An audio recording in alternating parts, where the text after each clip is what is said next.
There's no point in denying it. The coupe sector is the fashion end of the car industry. It's the shiny plastic handbag sector. It's the place where beauty is more than skin deep. It's an entire reason for being. And it's a place where we buy cars not for their performance or their ability, but for the way they look. It's a beauty parade. It's a complicated business if you've got around 20 to 25,000 pounds burning a hole in the pocket of your jeans and you're looking for a car. If it's outright performance you want, then you're likely to be looking at something like Subaru's Impreza or the Mitsubishi Evo. If you want sports car thrills, then there are loads of little rear-wheel drive roadsters like the Mazda MX-5, or for a little more, Honda's new S2000. But no, you want a car that's a little more familiar, that echoes perhaps a more sensible choice but still stands out in the company car park. Though not too much, because it doesn't want to upset the bosses. In fact, what you want is a car that your fleet manager is going to let you have. Enter the BMW 3 Series Coupe.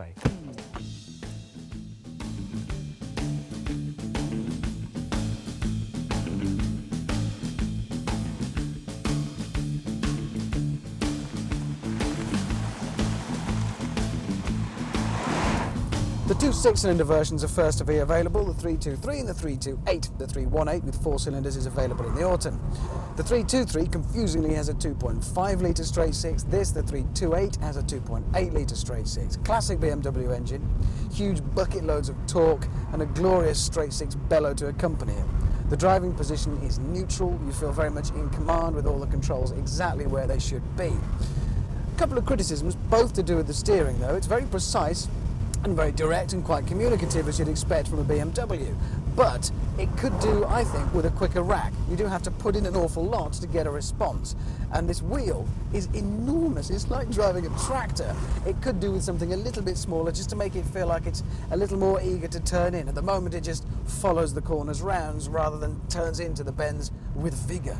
And then it has a whole barrage of technological wizardry to help you avoid throwing the thing at the scenery. There's ASC plus T, ABS, SSC, the list goes on and on. Basically, we're talking traction control, and probably one of the most advanced traction control systems on the market today. Bearing in mind this is a rear-wheel drive car with quite a lot of power, you could get into a little bit of trouble. And to illustrate the point of just how effective that traction control system is, try turning it off, and then being a little over-enthusiastic with the right boot, and you soon find things get a little bit naughty.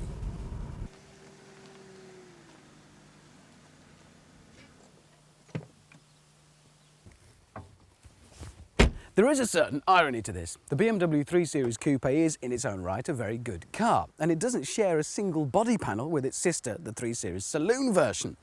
And yet, despite the enormous expense and amount of engineering involved in achieving that, it's been designed to look, well, pretty much like the 3 Series Saloon, really. In fact, it's longer, lower and wider than the Saloon and than the previous Coupe, and it does have the same steeply raked front and rear windscreens that kind of define it as a coupe shape. But it is all very elegant and very understated. And the same can be said for the interior, where it's equally elegant and understated. And it's equally ironic that a car so often bought by the terminally brash should boast one of the most understated interiors on the market. Slide into the cockpit of any modern BMW, in fact, and you enter an environment designed to make you comfortable with maximum efficiency. Everything in the right place and everything built to last. Mind you, it's never going to win any prizes for being the most interesting place on earth to be. Standard equipment though is pretty good for the 3 Series Coupe. We've got electric seats on everything, air conditioning, safety has been given a high priority with 6 airbags in here, ABS and a sophisticated traction control system, and plenty of goodies in the cabin to play around with as well, including electric windows front and rear. And there's little touches like this that can make all the difference.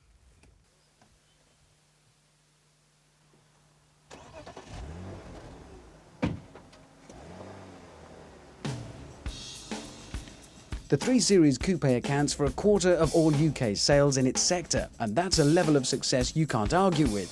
BMW must be getting something right with this car, and apart from the build quality and image, that probably starts with the combination of rear-wheel drive and strong engines. The straight 6 units are a real peach, and the 328 is a very fast peach indeed, strong and tractable with plenty of power right through the rev range. It really is a joy to drive and feed the power through into those rear wheels. You would expect the 3 Series Coupe to be something of a special drive, and it doesn't disappoint.